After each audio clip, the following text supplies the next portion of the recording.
Hi, my friend, and welcome to the Good Girl Syndrome show. I am super excited to be doing this episode with you today.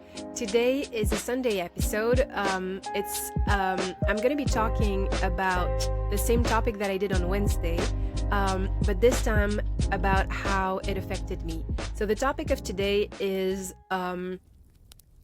if I ever tried to become someone else, like someone new, someone better, and did I ever have a moment where, like Nadia, who came on the Wednesday episode, where I coach her there, if I also felt like an identity that I had created for myself, right, or an intention that I had set was not the right one for me, and how I dealt with that. So this is what I'm going to talk to you about today. So if you're interested in that, please keep on watching. If you do not know me, my name is Vander Meulen. I'm an ex-researcher in political science turned empowerment coach for high-achieving women. I do one-on-one coaching. If you're interested, by the way, I'm enrolling new clients right now between now and the end of June, if you're not watching this week. And the 30th of June. And on top of that, I have a lot of free things that I do. So I have the Good Girl Syndrome show that you're watching now. Thank you for watching, by the way, where I unpack good girl patterns every single week. I have a specific topic that I talk about. We have a Wednesday episode where I'm coaching someone else. Someone from my audience gives me a question and a little bit of context, and I coach them on their specific situation. And then every Sunday I talk about that same topic, but how it applies to my own life, how I used to be and how I feel right now, so that perhaps it can show you one example of how I am growing myself and am healing myself with similar patterns to you. Perhaps it can help you out. And the other thing, now we've reached, as of this week, we've reached 600 subscribers on this channel, so I'm super, super happy. Thank you, my friends, for watching. Thank you for supporting me. If you haven't subscribed yet, please go and subscribe right now so that we have more subscribers, more people in this community. And talk about it to your friends as well if you think it's useful for you and for them. And I have a free newsletter every single week, every single Sunday. I send you, if you want to, you can find it also in the description box. I send you a free newsletter that's based on the same topic of the week, right? So for this week, it's about changing identities, trying to expand into someone new and how that actually shows up. And I have a little recap of what we talked about, a 5-minute recap of what we talked about on the show. Plus, we have some self-help, like introspective exercises, so that you can, instead of only passively listening to me and seeing, if this resonates with you or not, you can also actually do the work on yourself and ask yourself some deep questions so that you can make the changes you want to see. So if you're interested in that, you can go and check the description box. You can join. I have thousands of women on this newsletter. I'm very, very blessed. I love doing that. It's how I started this whole journey. So if you want to join, please join in the description box. I think that's it, my friend. That's all about me. I think we should dive in. So for today, what I did is what I always do, which is I took a few notes. I always have my notebook, if you see me looking down. A bit of a nerd here. I have written just a few questions that I would have loved to ask myself, when I was younger, about, expanding and changing who I am and how that actually showed up. So the first question is, of course, have I ever tried to upgrade myself to become someone that I used to not be, right? And the answer to that is yes. I have done it multiple times. I do it actually all the time. It's a process that I adore. It's part of my routines. I have some goals, but they're all related to identities. So that's my goal setting is now around who do I want to be, who I am now versus who I want to be. And every few months to few weeks, depending on how fast I'm growing and what type of season I'm in, or what my life requires. Sometimes in a season of life, an aspect of me works really well, but then I'm in a different phase, right? Can be a growth phase, but it can also be sometimes, when I'm in Belgium, I live with my grandma. Sometimes my grandma's health goes up and down, and she requires different types of help, but she also needs me to be a different version of myself, if you see what I mean. The different seasons require different things, and also how many people you have in your life, what's going on with you, all those different things to me they require different aspects of myself. So that is a process that I use, and I will talk about it later in the video as well, how I do that, how that looks like for me.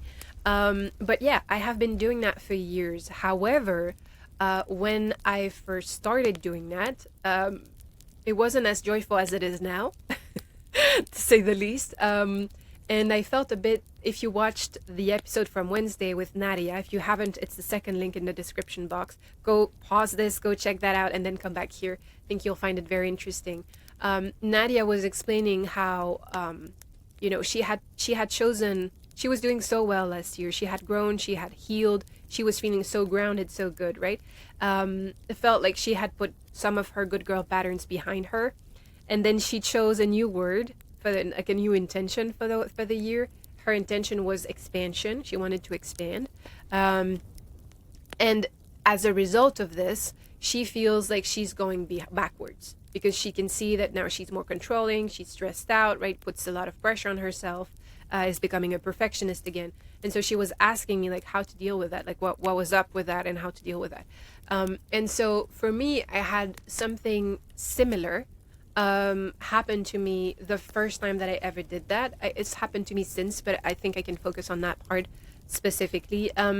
If you've watched my episodes before, you know that I was a researcher before. I had a few career paths since, right? I have two other things in between. But a few years ago, I was a researcher and a teaching assistant at a Belgian university. Beautiful position, beautiful job. But I was quite unhappy in it, throughout, but specifically towards the end. I stayed 5 years doing that PhD and being a researcher and being a teaching assistant.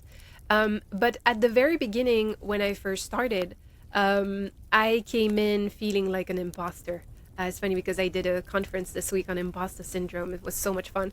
And I was referring to that, to how it never felt, because of my background, it never felt like it was in the cards for me to become a PhD. I was a really good student when I was a little child, like 7 or 8.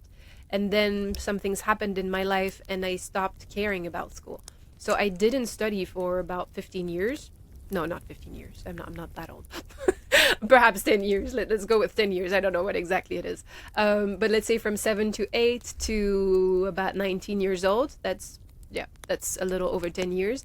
I didn't study at all. I would never do my homework. I would never study, So I went to university.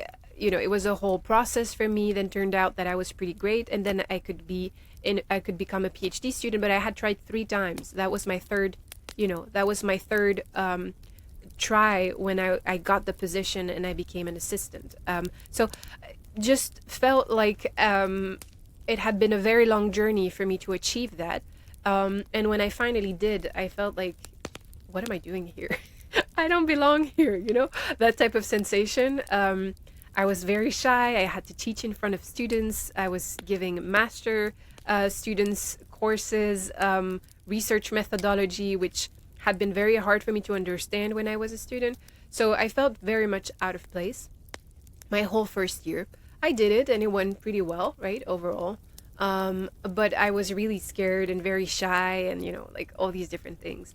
At the same time, though, I was also having personally a very, very hard time. I had just broken up with someone I had been with for 9 years. I really loved and I thought I was going to spend the rest of my life with. And then I also left my home on not so great terms. I really missed my family, but I was also trying to learn to be on my own and have my own thoughts, right? So I felt, and I still feel to this day, that it was the right choice. Now I have a beautiful relationship with my family, by the way. Took a minute, but we're back on beautiful terms. But in that season, it felt really, really hard. It felt like I, was restarting everything, but not like none of these things, whether it was the career, whether it was my family, whether it was a relationship, none of these things felt like it was the right timing, if you see what I mean. And if I fast forward 1 year, I then decided that I could not be this depressed, anxious girl anymore who was always out of place, and I needed to do something. So I read this book. If you've watched these episodes, you've heard me say that before. I read this book by Shonda Rhimes called A Year of Yes. If you haven't read it, I recommend it. I really, really loved it. I haven't read it since, so I don't know how I would feel about it now. But I really enjoyed it back then. And it really pushed me. Basically, she realized that she was also different scenario, right? But she was having unhealthy patterns in her life. And she was always saying no and always hiding in her home, and which really resonated with me. And she said that every time she wanted to say no, now she would say yes for the whole year. And I did that for a year. I decided I would do that for a whole year, to say yes to everything. And it completely transformed my life, because I started going, like, seeing my colleagues. I would go out with them. I don't drink, right? So I would go, I still said no to drinking just because it's part of something that is important to me. But, I went into all these environments that normally I would never have gone to. Had so much fun, right? I went on vacations I would never have gone to. I met new people I would never have gone towards, no? I started dating when I felt like it was not, I didn't want to, like, all these different things. And it really, and also at work, I said yes to so many opportunities that were coming my way. And that I was like, I'm so not ready, no? But I did it anyways. And it just really skyrocketed my career from there. Really taught me so much. So that's a beautiful part of it. However, in the process of that, I did not create this whole intention, what I know now. I didn't know all of that. So I wasn't thinking of, like, I didn't have an idea for what that identity would be, right? I hadn't pre-planned that. I didn't have a vision for it, and I didn't have an intention for it. I just was doing a year of yes. And in the process of that, becoming someone without having defined who I wanted to be, I was becoming someone when I was exhausted, because I was always outside. I was, coming back late at home. I was always doing social interactions when I was, before that, I had been so introverted for the rest of my life. And I also felt like, while there was a lot of thrill in all of that, I had lost myself. Like, I had become someone new, right? And so there's aspects of that I really enjoyed, right? And I had discovered capabilities inside of me that I didn't know I have. And I realized how good I was with people, which I had never realized before. I took it for granted. Like, all these different things, right? Realized that I was quite adventurous, actually. If I was not always scared inside my home, that actually I had a passion and a fire for, like, doing adventures and trying new things and saying yes to life and all of that, which it was a beautiful thing that I reconnected with it. But for the other parts, I also felt like I had completely lost myself in becoming a yes woman. I don't know if you've seen the movie Yes Men, but I felt like I was doing all sorts of things that didn't really feel aligned. I was talking about alignment on Wednesday, right, with Nadia. It's like, I felt like I'm doing this because I'm going from my head to my heart. So my head was saying yes, right? And there was an exhilaration in my heart as well, some joy. But after some point, it became tiresome to always say yes to everything and to everyone. And so my experience with that was that while the pursuit of becoming someone else in itself was phenomenal, it was exactly what I needed. Now, in retrospect, I'm thinking there were two parts. There was one part of the discomfort of doing things I'd never done before, which I highly recommend. It doesn't have to be in that type of format, but I highly recommend it. That's what I'm pursuing now. But I think part of it was also making me realize how conscious I wanted to be of, like, who I was becoming. That basically I can kind of become whoever I want to be. That's what this year taught me. And with that power of being able, and agency of being able to become whoever you want, also came for me the realization that I wanted to be extra careful that who I was becoming was who I wanted to be. That, like, not only did I have agency to be able to change, but I could also be a strategist, of my own becoming, of my own identity, and become someone that I really admired and I really loved. And that felt aligned, that, like, the things I was doing, because, like, for example, going with my friends and colleagues out and drinking was, I mean, for the most part, it was fun, right? But in my world, and I'm sorry if it sounds a little bit rude, but in my world, it also felt like a lot of a waste of time, in the sense of waste of time, in the sense of they were lovely people, but none of them are still my friends now. None of them, because a lot of our values were misaligned, right? The part that was fun was just having fun. And so, but I can have fun in my world. Perhaps it's not the same for you, but I can have fun with people that I want to spend the rest of my life with, or a big part of my journey with, and with whom I have a lot of things in common, and to whom I can open up with the real things that happen to me, and not just making jokes and having fun, right? That's part of my values, because I also know that I'm introverted. While I'm very friendly and I can do all of these different things, I do not want to spend all my time with other people outside. This is not part of the things that I love doing, right? And so I find that like having that intention of knowing who you want to be is absolutely crucial. And I would say beyond that, like of knowing who you want to be, so the identity, but also the intention. Where is this leading me? What is the next move, right? So Nadia, for example, was saying what she wanted was expansion. For me, at some point, I realized after that, so I moved forward a little bit. I realized that every time that I was attracted to someone, because for a long time now I'm with someone, I'm engaged, I'm about to be married in a few months. But for a long time there, between that first person that I was with for 9 years and now being with Spencer, I had a long gap. I think it's like 5 or 6 years where sometimes I was dating, right? I had a few people in between that I met, but never someone that I like either wanted and or could, like that it was possible to have a beautiful life with and build a beautiful life with. And I think in the process of you know, trying to find this ideal person in my mind, like who I wanted to live with, I also needed to kind of refine who it was that I wanted to be with, right? Like who was that person that I wanted to be with? So not just for myself, right? The identity creation, but also for them. And I'm not saying, I mean, it could be for you that it's like all visual things, but I personally did not really care how they looked like, or like, do they need to have a specific job, or like this was not what was interesting to me.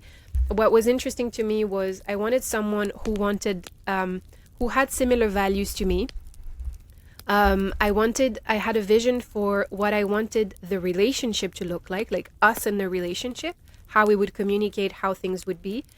I also wanted to be able to be, we were talking about that at the end of the session with Nadia on Wednesday, where I was asking her, are you sure that the issue is the word expansion? And perhaps is it possible that perhaps you're afraid of being too much, which it's a pattern that I see in most good girls. We are afraid of not being enough, and at the same time we think we're too much, especially when we start to grow. And I definitely had that as I was growing. I was feeling like, oh, like now I'm all these things, like, can someone love me like that? Because I had that in my first relationship, that long one that I was talking about. I had that where I was constantly shrinking because I felt like it wasn't allowed to be all of me. It was too much. I was intimidating. I was all these different things, right? He was a lovely man, but he was not the right person for me, right? At least, like at the time, I do not know what he became now. Perhaps that he has evolved as well. I hope he did for his sake.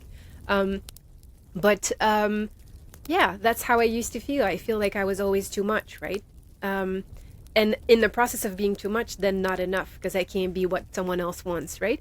And so to me, that was very important, that I be with someone who loved me as I was, as I am, as I was, who was, at the beginning, I was limited in my mind. So I was thinking, who was okay with me being all of these things and being so ambitious and doing all my things. Turns out I am now with a man who adores that about me. It inspires him, right? Doesn't make him feel any smaller. It inspires him. He keeps inspiring me to be better, to do more, to like do whatever feels right to me, that feels aligned. Like all these things that I love, he loves too, right? So that is even better than what I had in my vision. And then as I had established what I wanted for the relationship and the type of person then that I wanted someone who was emotionally intelligent, someone who was loyal, someone who had the courage also to take uncomfortable steps, uncomfortable conversations, right? To be able to communicate when there's issues between us, but also uncomfortable steps of like being able to commit, knowing what he wants, so that what he wants is me, like all these different things, right? And so then I realized, in the process of that, if he's gonna be all those things, who do I need to be? I had read from different people that I admire, and whose relationships I admire, people I do not personally know, like, models for me. I had read and heard them say that they had created lists of like who they wanted their partner to be, and then as a result be like, but who would this person that I want, would they want to be with me now? Right? And then the honest reality of looking at the list and being like, oh, I think this person would like, this and this and this and that, right? And so again, it doesn't have to be physical great. It can be, but I think it's mostly like the quality of your character.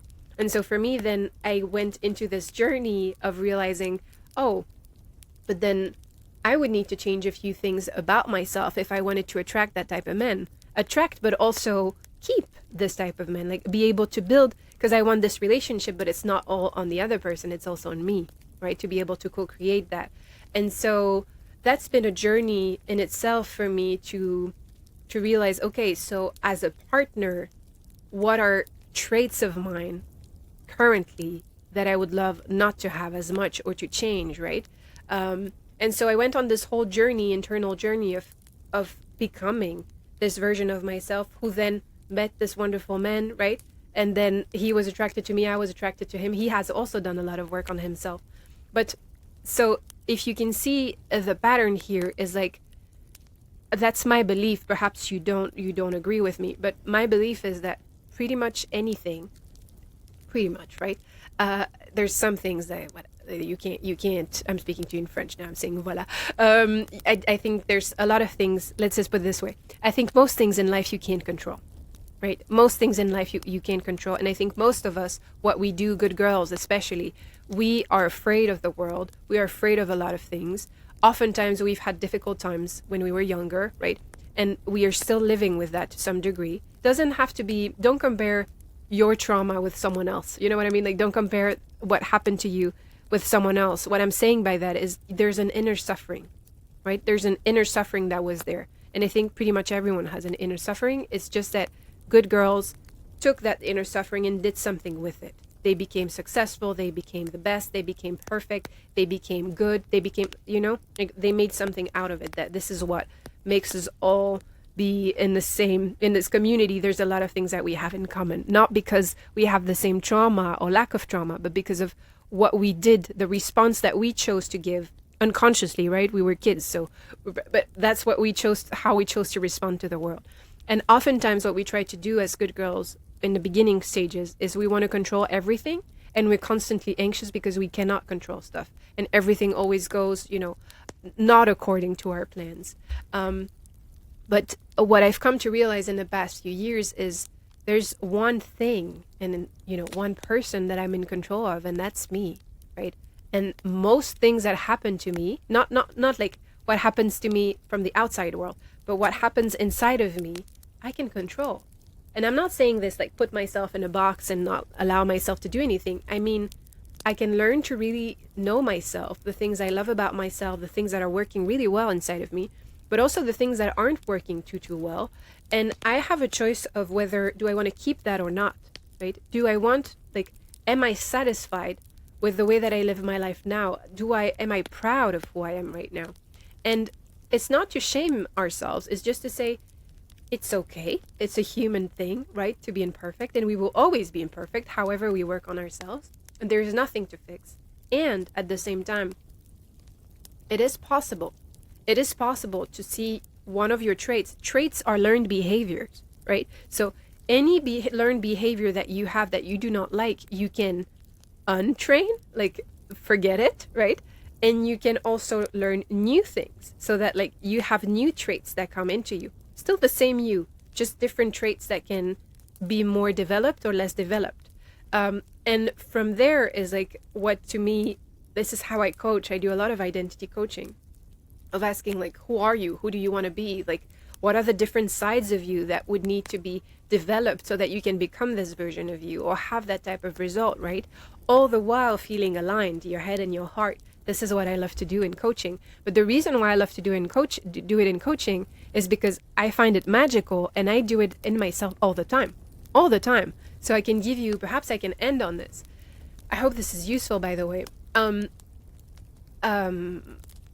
2 months ago, so right now I spend my year, my fiance is in Belgium, is in Colorado in the US, and my grandma lives here in Belgium. So I am now living in between two countries, right? Officially, I live in Belgium, but I go back and forth between Colorado and Belgium. So I was just spending, I spent the last few weeks, I can't remember how many weeks, in Colorado, right? And when I arrived in Colorado, it was the end of January, something like that. And so when I arrived there, I was very happy with how I started my year. I have goals for the remaining of the year. And so I was hyper focused on different things.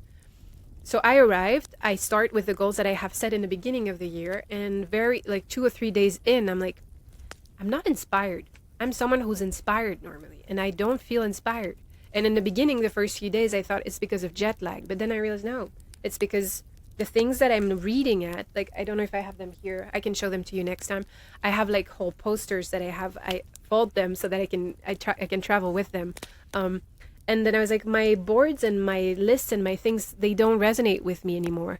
And so I took a whole day, right? Because I was thinking, if I'm not going to be inspired, I'm going to waste that time anyway. So instead of doing that, let me consciously pick this day. And I rewrote all of my, like, what do I want? Who do I want to be? And so on and so forth. And I came up with 12 different sub-identities that I wanted to develop in that time. I wanted to be someone who could speak Greek. I wanted to be someone who was, watching masterclasses every day. I wanted this type of result in my business. I wanted this type of result in my audience, like all these different things. Used them for a few weeks, worked like a charm. I had a beautiful way of life. I was so proud of myself, really progressed. A few weeks after, I'm looking at it and I'm like, some of this stuff doesn't make sense to me anymore.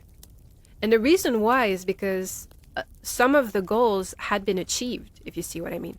In the sense of like the identity of being someone who wants to learn and, daily, who is inspired by the greatest people of the world, or someone who can speak Greek, like all these different things. I am that person. I am already that person. And so me having these goals, like, puts limitations on me now because it makes me continue to develop things I've already acquired, if you see what I mean. And so I was thinking, okay, so now these 12 identities is too much for me. This is not what I want to focus on. So what I did before I came back here in Belgium is I redid my posters that I could fold and could take with me. And now I have 6 identities, right? 2 identities that are related to my health and my self-care, right? Because I feel like these are the areas that I really want to focus on. I have 2 areas of relationships, right? And so basically I did 2, 2, 2. 2 about impact, 2 about myself, and 2 about my relationships, the other people who are important to me in my life, and how I want to show up, right? And so right now, I am being guided by my 6 type of identities, and they're identities that I'm learning. Like, I already have some of it, right? But I'm learning to become this upgraded version in myself in these 6 ways. And it's very possible that in the next few weeks, right, I look at them and I'm like, actually, they don't make sense to me anymore. I want to upgrade them, right? Because, sometimes it's just me upgrading the inside of this identity, right? Not the identity itself, but the inside of saying, perhaps, I don't know, let's go with my relationship because it's the one that's top of mind now. Perhaps when I get married, right, in a few weeks, perhaps there's new things that I will, me being in this phase it will make me think of new things that I hadn't thought of before, perhaps because it's a new identity, it's a new role in society. Even if to me, it doesn't have to change. Like, I feel like I'm already behaving in specific ways, right?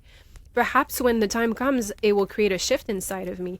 Perhaps me staying in Belgium for the next 2 weeks. So, I'm staying here for the next 2 months, but perhaps the next 2 weeks will develop something in me because I will see my friends that I haven't seen in a while. I will spend time with my family. Like, it can change things inside of me, and it can make me realize things about myself. And what I'm going to close with is, some people say, oh, but this is a lot of work. Why are you doing all of that? And so on and so forth. But to me, most of it is fun. Like the process of becoming these people are very, very fun to me. The part that I like less is when I have to spend the whole day writing the thing. But I know why I'm doing it. It's because I'm impatient in general. I'm not the crafty type of person. I love being in action. And so that feels like I need to take a deep breath and do it. But I know why I'm doing it, right? And I think to me, why I keep changing them is because I do not like I never want to be defined by someone else. Like someone else has rules, it works for them, that's phenomenal for them, cool for them, right? But their rules don't apply to me. My rules don't apply to you. If you want to have no vision board, good for you. If you want to have like vision boards and do the identity thing that I just told you because you think it resonates with you, good for you. But don't do it because I said that it's good and it doesn't resonate with you. Go see someone else who does something that you really like, you know? And even with that person, like be mindful what resonates with you truly. And then their timelines, their way of doing things and so on and so forth. It's personal to them and it's personal to them right now. If you knew how many things have changed for me since I've started doing this work of good girl syndrome, how I interpret different things. Like if I had written a book 3 years ago on good girl syndrome, it would be very different from what it is now. And I'm now in the process of writing a book around that. And I'm sure that like 3 years from now, I will look back at the book and I'll be like, yeah, it's good. But like, there's so many other things that now are more important to me or that I understand differently. And I think that sometimes in life, because we're trying to be faithful to one identity or to like how the world perceives us or like one role and stuff like that, I think we close ourselves in boxes and we stay in that box longer than we need. And to me, the whole goal of my life and of the work that I do is to unpack those boxes for myself, but also for others to say, what else are you? Like, what do you want to be? Or like, what were you in the past perhaps that you really loved and you let go because someone said that it was stupid, right? Like, it's like really reconnecting with your own inner being and loving the change and loving the fact that you in this phase is different from you in the phase that you will be in 2 months perhaps, or perhaps in 2 days, right? Life is constantly changing. And I think to be happy and fulfilled, and if you are in this process of expansion and becoming a version of yourself that keeps evolving and that is like more and more and more aligned, I think it requires a certain level of flexibility and a certain level of introspection to see who you are and who you are becoming. And like, that's the process and what it requires. So I know it's inconvenient, especially if you become, if you're here in this environment and you're only realizing that you're a good girl. By the way, I have a free quiz if you're interested in seeing if you are a good girl, because this resonates with you. I have a free quiz where you can see, like how much good girl syndrome you actually have. If you're interested in that, it's completely free. So it's inconvenient when you begin this journey as a good girl because good girls like a lot of certainty. We want to feel safe because we felt unsafe for whatever reason. And so it's uncomfortable to think that everything is constantly changing and there's nothing we can hold on to. However, what you'll realize in the process of all of this is you are always there for you and you are always yourself. Like I'm still Julie, like wherever I am in the world and however I've grown, I'm still the same person. My family still sees me as me. When I see the people in my family that I adore, they're still them. Even though aspects of them change, right? It's just they've evolved and they're a beautiful version of themselves, right? And me too. Like I've evolved, my partner too, and you too. So there is a something that is constant. It is the essence of you. The essence of you doesn't change, but everything else, at least everything else that you do not like or you don't want to have anymore, you can change, right? You're allowed to change and you can change if you want to. Most things, at least the things inside of you, right? There's things you can change. So I think I'm going to end with that. I hope this was useful. I hope it's insightful in some ways to see like how I change these different identities and also how I do, because it's the same process that I do in coaching. So that's what I would be doing with you in coaching and how I would help you achieve your goals, but also most importantly, achieve alignment, right? And not feel like you need to fit it in a box. If you are interested, like I said, go check out the newsletter. It will come out. You will have some exercises where you can apply all of these different things. And go check out, in general, my description box. There's so many different things that I offer for free also have, like I said, some coaching, some paid coaching one-on-one if you're interested as well. But if my fees are too high for you, or if by the time that you watch this, I've closed the registrations for this year and you don't have a chance to be coached by me for the next year, I invite you to go check out all the different resources that I have for free, and I will keep creating more. I have a whole plan for this year, part of my intention, right? I have so many things that are coming up for you. So go follow me everywhere on social media if you're interested. Subscribe to this channel if you haven't already. Like the video if you just want to give me some love, and go check out all the free resources to see if there's other ways that I could perhaps help you on your path to unbecoming a good girl. And I think that's it. Thank you, my friend, for watching. Thank you for spending your time with me, choosing to spend your precious time with me. And I hope I will see you next week for whatever episode. I haven't checked what my next question is, so we'll see that as we go. Sending you tons of love, and I will see you next time. Bye.